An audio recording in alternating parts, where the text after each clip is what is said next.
mine. So Yeah. anyway, so and there are hundreds of thousands of dollars of association fees for security and so on and so forth. It's a golf club gated community, and not just us, but everybody in that community pays for round the clock safety, protection, and services. Right. Okay, I pull up. It's not really even about me not getting in at this point. I pull up. How can I get in? You're sleeping, sir. Yeah. He was asleep? What the hell? Asleep, sir. And that's what you're paying for. Sleep. Now, shoot. Now, I immediately at first I wasn't even tripping. I was like, because he woke up and he saw me looking at him, and I was like, hey, look, I caught you. You know what I'm saying? but let's just let me in and we'll deal with it later. Who are you and where are you going? Nah. Oh, wait a minute. Okay. Whoa, you got an attitude? And you in the wrong?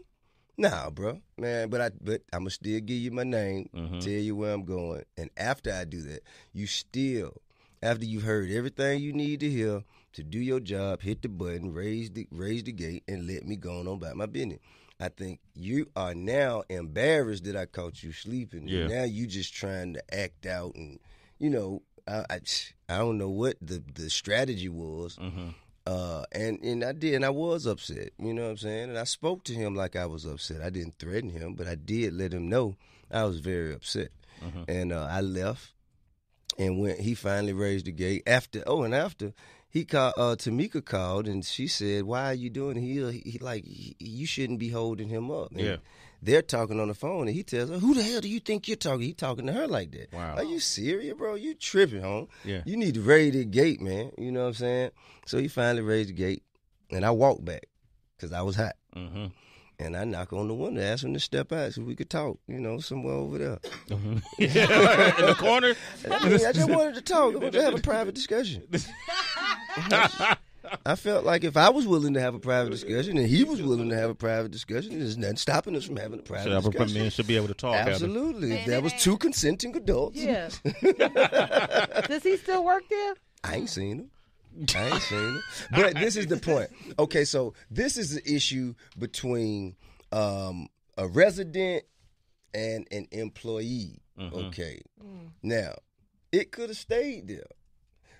He calls the police. I don't know why. He said he felt threatened, but I did not, I didn't threaten him. I didn't say, come out here and let me kick your ass. You know what I mean? I said, hey, brother, let's step out here, man, and let's go over here and have a private discussion. You know what I mean? Anyway, he called the police. Police get there. Instead, the police never, and they got cameras all around. Yeah. They got cameras everywhere. The whole thing is on videotape. I've seen the whole thing. And the police never, not one time, said, let's look at the tape and see exactly what happened. Yeah. So we'll know how to handle this. Nobody, even his superior, when she came, everybody asked him what happened. Asked him, the guy who was sleeping, you're asking what happened? He was asleep. How does he know? What are you doing? I'm the guy who pays the hundreds of thousands of dollars to be here. Yeah. Why are you not speaking to me and ask me what happened? Because I'm the black man. Oh, he wasn't a black security guard? Well, he was black, but you know. But still All skin folk ain't kin folk. Oh, damn. You hear that? Wow. But look, though. Hold up, man. We got to celebrate that. Yeah, hold up. Our skin folk, what is it that all skin folk ain't kin folk. But look, though, this is the thing, though. He was the employee of the people. He the one called the police, so you know what I'm saying. I guess that's why they were speaking to him. But there is an opportunity to benefit from surveillance. You don't have to take now 1 hour word. You can just watch the tape. Yeah. Nobody ever. They just their answer to it. Listen, the cop who locked me up, I was having a discussion with his superior, saying to her, "Listen, we paid $3 million for this place, and I keep saying it's just a habit. And we paid $3 million. You married, for this place, you might as well. And we pay our association fees, and we pay too much money to be here going through this." And then the police walked up behind me and say, "I've heard enough. Come on, you going with me." That's how that happened. And I started smiling, dead in her face. I was like, "See, you see what you done? You see?" And I ain't even say nothing to him. I ain't say not one word to him till I got to the station. Because I knew all my words was, they were going to fall on deaf ears. Yeah. You know what I mean? So that's how that happened. There it is. T.I. broke it down for us, man. And that's we had the audio. We played the audio because that was released. Yeah, and that's what I was saying. That ain't even the worst of it. Yeah. That ain't even the worst. That ain't the worst? Nah, that ain't the worst of it. What's the worst of it? I was hotter than that. Like I had to walk back and cooled off by then. Okay. You know what I'm saying? That was the cooled off T.I.? Yeah, I was cooled off. Damn, man, that's a pretty fearsome guy. Well, nah, man. I mean, I was antagonized. Yeah. I was being antagonized. I wasn't just, I didn't pull up like that with that attitude. You know what I mean? So I think what we should do is just kind of like trace and monitor the things that kind of triggered the change in my attitude. And just find out who or what was responsible. What caused it? Yeah. Okay. You know what I mean? I agree with that. T.I., ladies and gentlemen.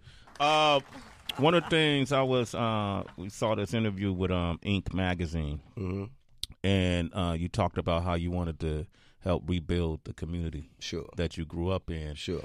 And to me, I've always thought that this could be an answer to a lot of the issues we have in our own personal communities is to take them over and buy them up ourselves and create businesses ourselves. Has been done in this country before in the past, right? Even though some of those communities were burned down. Tulsa, Oklahoma. There it is. 1921. Exactly. There it is. Black Wall Street. Black Wall Street. You know exactly what I'm talking about. But that was one of the most prosperous communities of its time, if not the. Yeah. Is that your idea to do something like that?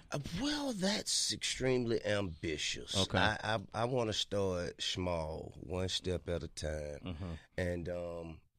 For real, I think that gentrification, at least in my city, I mean, it's a great thing because it revitalizes communities that were once underserved. Yeah. However, what it does, it creates an environment where the natives of this community can't afford to live here anymore. So why would the natives of the community who have endured all of the worst that this community has had to offer, and they stayed, and now that someone else who's more wealthy or well off, who's had more opportunities in life, now that they deem this area or this community valuable and they want to come over here and invest money into it, why should that push out the people who have been here enduring the worst parts of it? So I mean, even in like for instance, let's just say, what do they call it? Like up here in New York, like if you had a place in 1985 and you were paying this much rent, then even in 2000, rent stabilization, the stabilized rent, right? See, that's the kind of thing that people who care about their citizens put in place to protect them and keep this kind of thing from happening. So we've seen in other cities and other areas of the world where this, you could have your gentrification, but you could still, if you care about the natives of the community, you could put systems in place to protect them. But for me, I feel like building affordable housing, aspirational but still affordable housing for people who, from the community and want to stay in the community, they can still be in the community. They can still afford it. How far along have you gotten with this? And are you gonna make offers to friends, business friends, to get in on that? Or I mean, I have. I mean, I got about 4 or 5 projects going right now. But okay. They're in different phases. You know what I'm saying? I mean, it's a large undertaking. Yeah. And sometimes it ain't even about money or resources. It's about time. You know what I'm saying? Because the last thing I want to do is invest too much money into an area of the community that can't properly sustain that investment. So, you have to, you kind of have to sit back and monitor and learn. And learn. Yeah. So if I'm listening to this conversation right now, and I'm one of those contestants that's on the new show, The Grand Hustle, which premieres on the 19th, Thursday the 19th, Yes, 10 p.m. on BET. Yes, it does. Why wouldn't I be intimidated as hell to be around T.I. and just try to convince him that I'm a business person? Man, I think your will to win and perform at the highest level possible should overwhelm whatever intimidation you may feel. And if not, this ain't for you. It ain't for you. Simple. Yeah. When I look at the commercial, the thing that stands out, and that's just probably my immaturity, is the $100,000. You know, the opportunity to have $100,000 salary. I'm not thinking about nothing but that 100, especially if I'm a kid who may not be in college or in college trying to figure out what's next, or graduated from college and still ain't got no job. Yeah. You know, that's a real opportunity. That's a real salary that you're offering. Yeah, it is. But I mean, but first of all, if what you are thinking about is that $100,000, you lost already. That's my immaturity. Because I mean, earning the opportunity to win that $100,000, that's a salary. You got to actually make it a whole year. Yeah. If you walk in here and fuck up tomorrow, you gone. You know what I'm saying? You earned the opportunity to contribute. Yeah. Now, if you can show value, add value, contribute, you know, that's just the money is just so we have a right to the amount of attention, effort, and energy and time that we gonna need out of you to justify this $100,000. Oh, it ain't free. Ain't no free money. Ain't no free money. You know what I mean? It's earned money. So what have you learned about this? Like, what's the age demographic of the contestants that are on the show? That's a great question that I don't have the answer to. You don't have the answer to that? I do not. Okay. But see, that's the one part of the show I had absolutely nothing to do with. Okay. I did not choose the contestants. I didn't pick. The first time I saw them is when you saw me walk in their room. You know, the first time they saw me, first time I saw them. I didn't as much as say, yeah, this one, no, that one. I just let them pick them. And after they picked them, I walked in and we got to it. Then y'all got straight to it. Yeah, that's the first time you see me step in that room was the first time we met. That's fair. What house is that?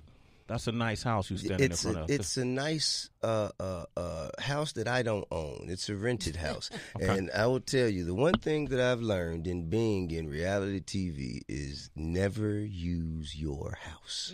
Why not? Because you have unwanted guests. Yeah. You know, people pulling up to your gate and tying notes and demos and stuff to your mailbox and all that. You know what I mean? That kind of thing. That's why we want it to be in the gated community. You know what I'm saying? And we're not even safe there. Yeah. You know what I'm saying? So. Well, they're trying to throw you in jail. You know what I mean? You know what I'm saying? Yeah. What do you do? But so we took a different approach this time.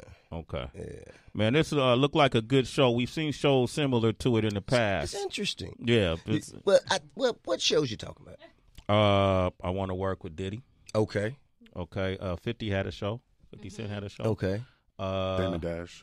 Dame Dash had a show. Okay. Kind of Shark Tanky-ish. Shark Tanky-ish. Shark Tanky-ish. But those are our favorite shows, That's though. something you get on your The mouth. Apprentice. And The Apprentice. I was going to mention The Apprentice, too. Yeah. Well, at least we have a much better host than that one. Hey! Okay, watch out.